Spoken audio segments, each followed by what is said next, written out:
제15차 비대위원회 개회를 선언합니다.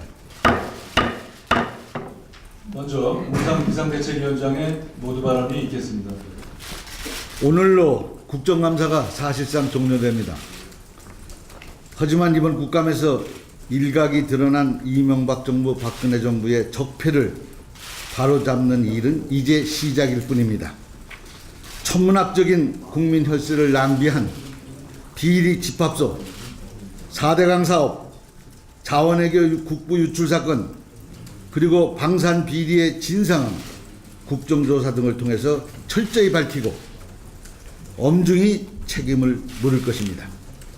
특히 자원외교를 빙자해서 수십조 원의 혈세를 빼돌린 사건은 MB 정권과 현 정권 실세가 개입된 권력형 게이트는 아니지 철저히 규명해야 될 것입니다. 이제 곧 법안과 예산 심사가 본격화될 예정입니다.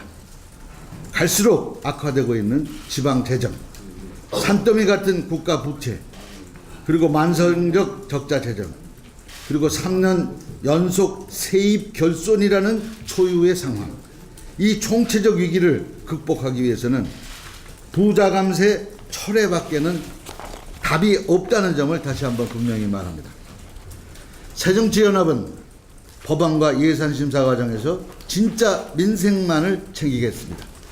서민, 중산층이 웃을 수 있는 민생 법안으로 가계소득을 올려서 서민도 살리고 경제도 살리고 국가 재정도 살리는 새 예산안이 되도록 심혈을 기울이겠습니다. 일부 보수단체가 또 대북 전단을 살포했습니다.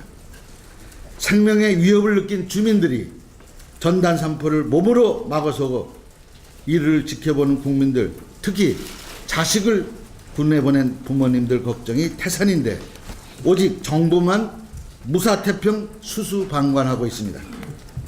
더구나 대북전단 살포에 관여한 4개 단체는 총리실로부터 수억 원의 지원을 받았다고 하니 국민 혈세로 삐랄 뿌리는 격이고 나라 돈으로 국민의 생명을 위협하는 꼴입니다.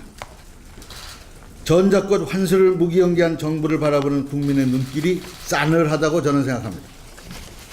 정부는 북핵 문제를 구실로 들면서 우리 측 준비 부족을 또 얘기했습니다. 분명히 지적해 둘 게 있습니다. 우리가 평시작전 통제권을 환수한 것은 북핵 위기가 시작되던 1994년이었습니다.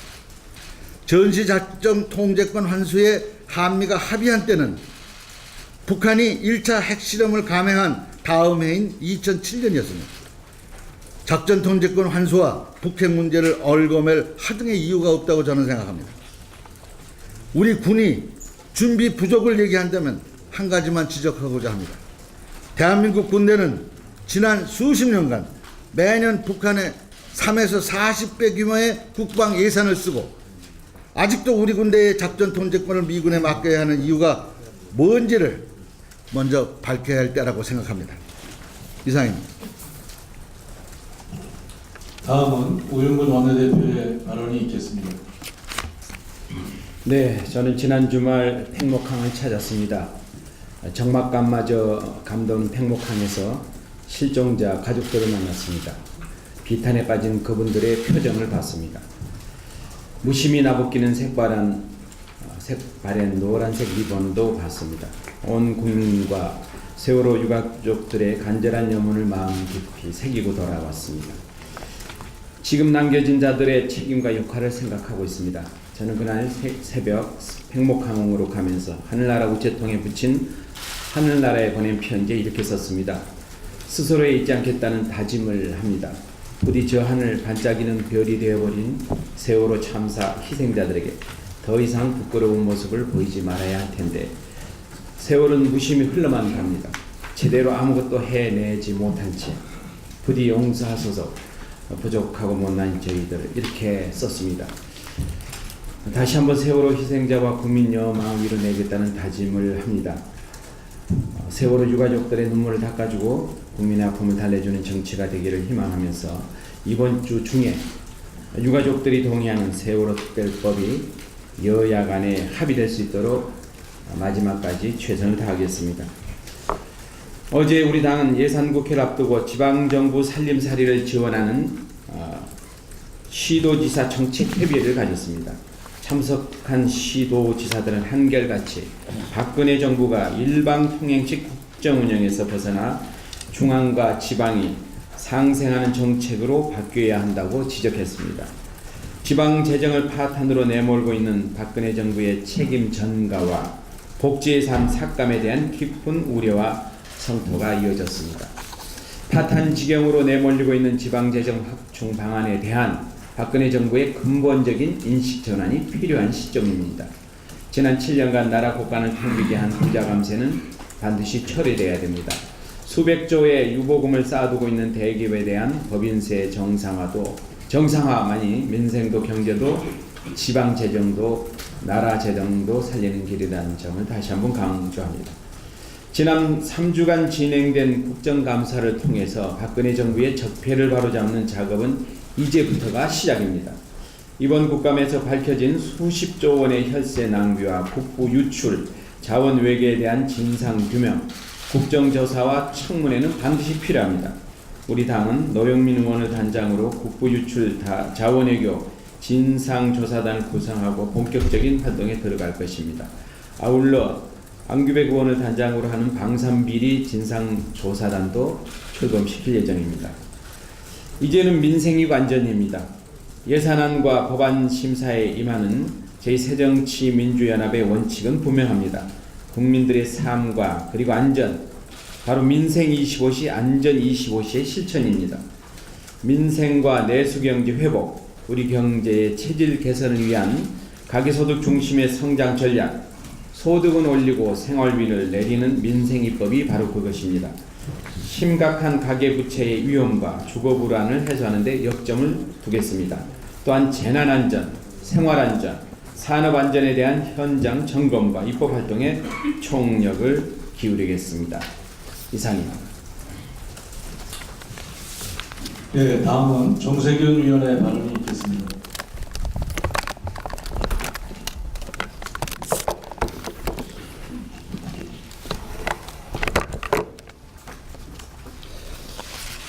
지난 주말에 대북 전단 문제로 나라 전체가 시끄러웠습니다. 국민 여러분들의 걱정이 여간 아니었습니다.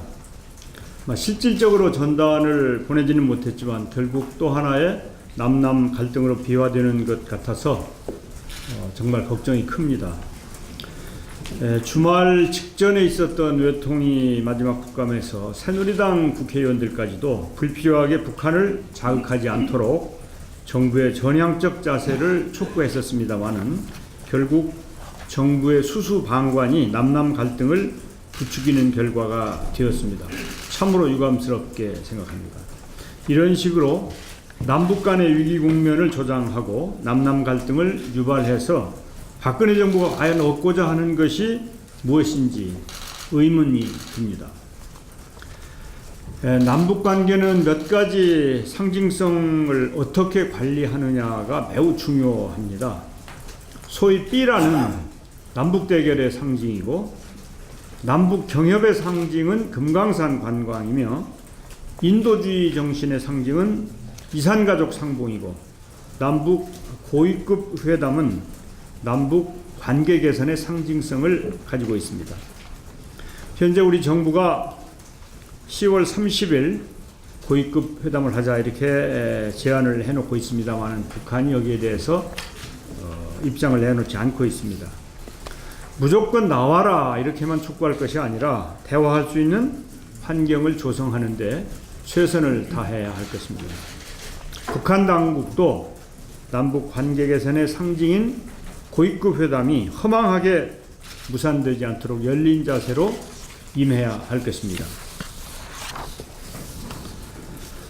내일 모레 박근혜 대통령이 국회 시정연설을 하기로 되어 있습니다. 대통령의 시정연설은 국가예산을 집행하는 행정부의 수장이 국가예산을 심사하는 국회에 대해 설명하고 소통하기 위해서입니다. 보도에 따르면 대통령의 주요 메시지는 경제 살리기가 될 것이라고 합니다. 대통령의 관심 예산과 법안에 대해서는 국회에서 충분히 논의하고 심의해서 야당이 협조할 부분이 있으면 협조해야 할 것입니다. 그러나 국가와 개인의 부채를 늘려서 내수를 진작시키겠다고 하는 근시안적 단기 경기 부양 정책을 고집한다면 야당은 절대 동조할 수 없다고 하는 것을 미리 밝혀둡니다. 또한 경제 살리기라고 하는 이유로 세월호 참사를 덮어두려고 해서는 안 됩니다. 오늘 세월호 실종자 가족들은 실종자 수색과 관련해서 입장을 발표할 예정이고 세월호 선장 등에 대한 결심 공판도 예정되어 있습니다.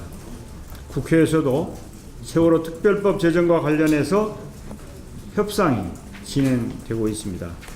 대통령은 시정연설을 통해서 세월호 희생자 가족들과 안전을 갈구하는 우리 국민들에게 희망의 메시지를 전해주기 바랍니다.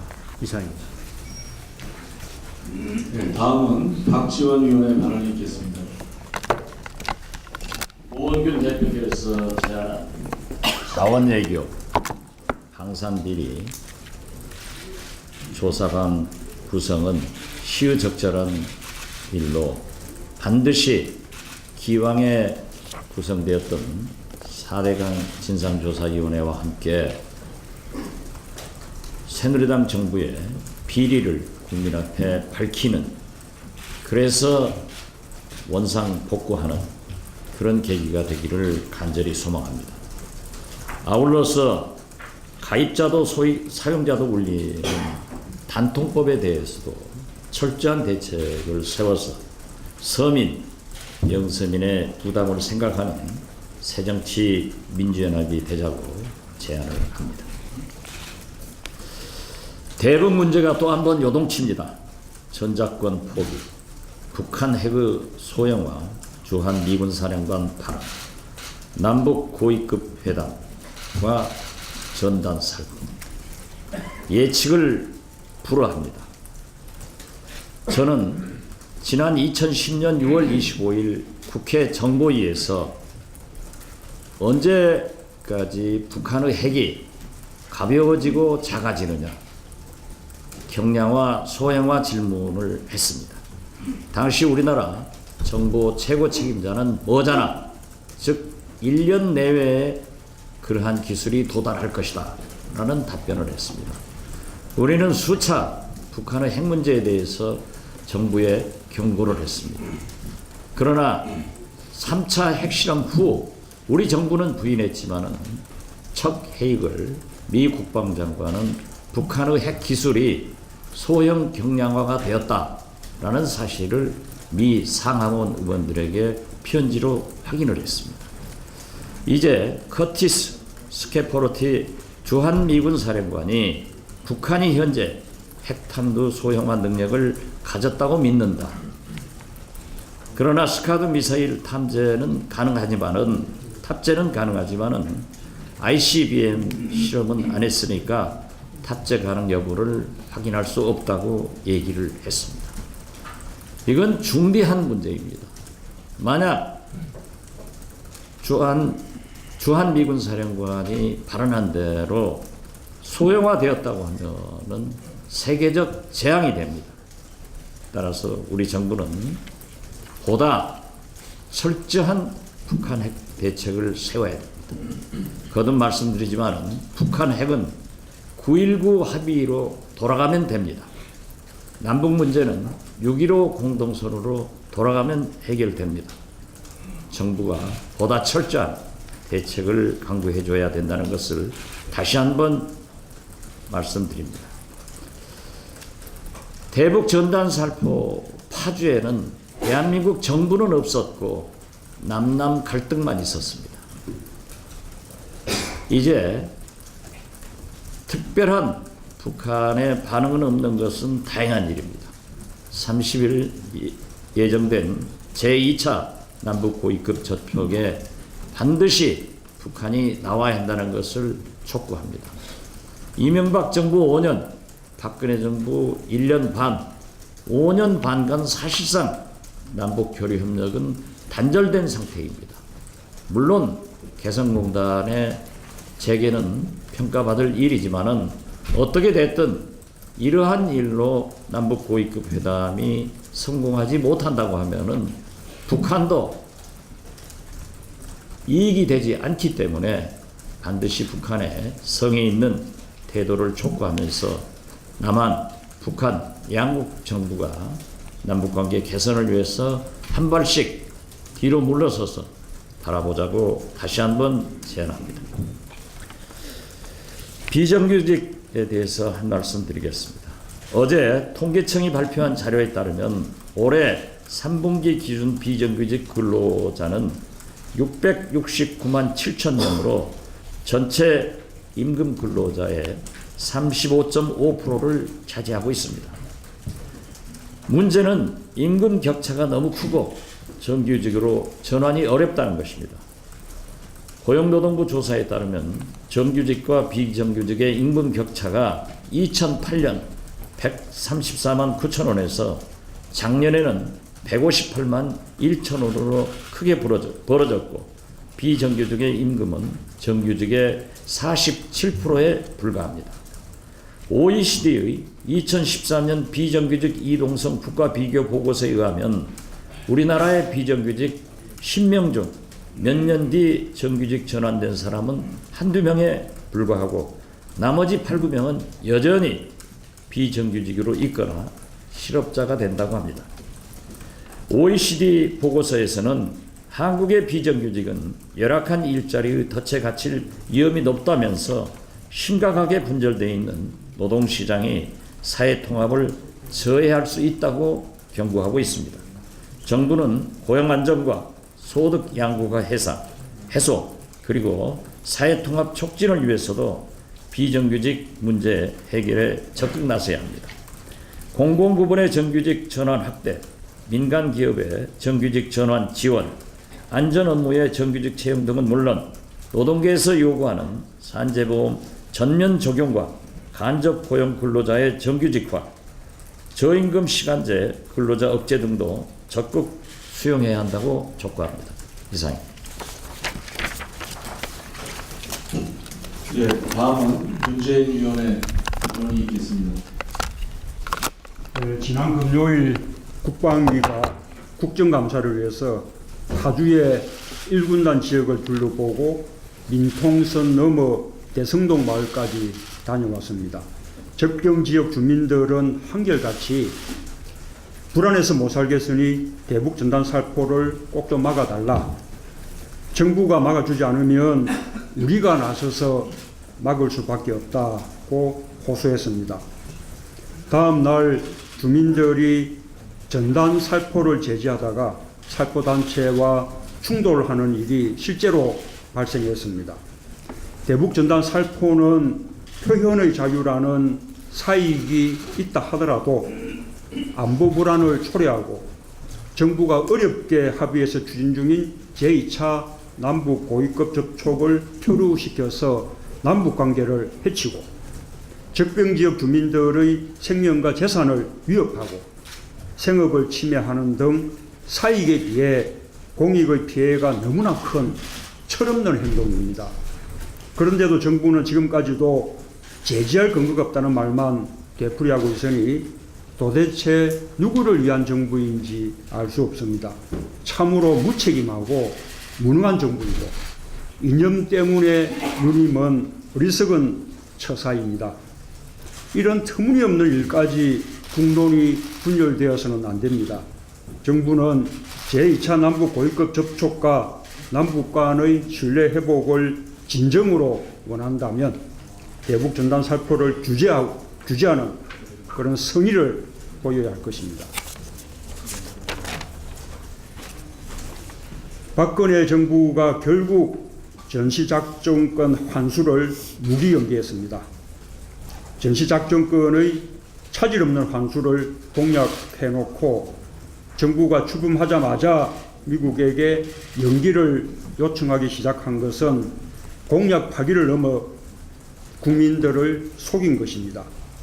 전작권 환수 무기연기는 대외적으로 군사주권 포기를 선언하는 것이나 다름없습니다. 주권 국가로서 잠시도 아니고 70년 넘게 전시군사작전을 다른 나라에 맡기는 것은 세계적으로 유례가 없는 부끄럽기 짝이 없는 일입니다. 정말 대한민국 군부는 부끄러운 줄 알아야 합니다. 대통령은 공약 파기와 주권 포기, 안보 무능에 대해 국민 앞에 사과해야 합니다. 피치 못할 사정이 있다면 그것을 국민에게 설명하고 이해를 구해야 합니다. 전작권 환수의 거듭되는 연기로 우리는 앞으로 막대한 예산 부담을 피할 수 없게 되었습니다. 전작권 환수 조건인 우리 군의 필수 대응 능력 구비를 위해서 우리가 앞으로 지불해야 하는 무기 구입 비용은 얼마가 되는지도 밝혀야 합니다. 동두천과 용산에 주둔한 미군이 잔류하게 되면 거기에서 발생되는 법적, 행정적, 재정적 문제점들은 무엇인지 설명하고 국회의 기준을 다시 받아야 합니다.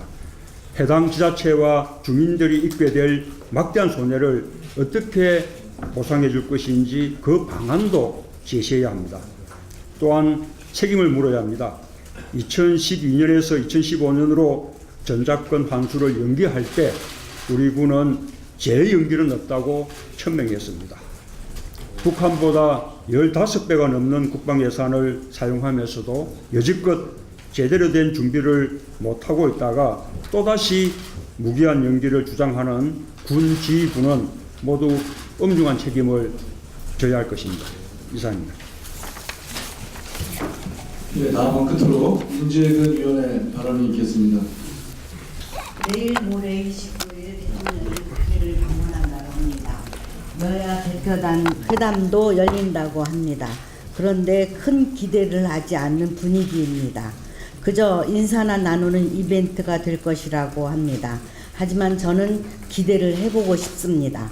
임기 2년차가 다 지나가고 있는데 제대로 진행되는 일이 없습니다. 남북 관계는 5.24 조치에 갇혀 있고 여야 관계는 세월호에 갇혀 있기 때문입니다. 박근혜 정부는 이명박 정부의 유산을 너무 오래 품고 있습니다. 국회는 대통령 취임 선서를 한 곳입니다. 작년 2월의 초심으로 돌아가길 기대합니다. 가능성이 없어 보여도 희망을 만드는 것이 정치이고 리더십입니다. 대통령이 의미 있는 국회 방문을 기대합니다. 이상입니다. 말씀하신 대로 박근혜 정부가 검찰을 동원한 우리 야당 탄압의 도가 심해지고 있습니다. 오늘 신계륜 의원님의 재판이 2시부터 있습니다. 그 유일한 증거입니다. 그 새누리당과 3대3으로 균형 수사를 했다는 그 정황이 짙고 그리고 더 비난 가능성이 높고 증거도 명확한 새누리당보다 우리 당 새 의원에 대한 옥죄기가 더 심해지고 있습니다. 오늘 자세한 얘기 좀 구체적인 얘기를 일단 비공개 말씀드리도록 하겠습니다. 예,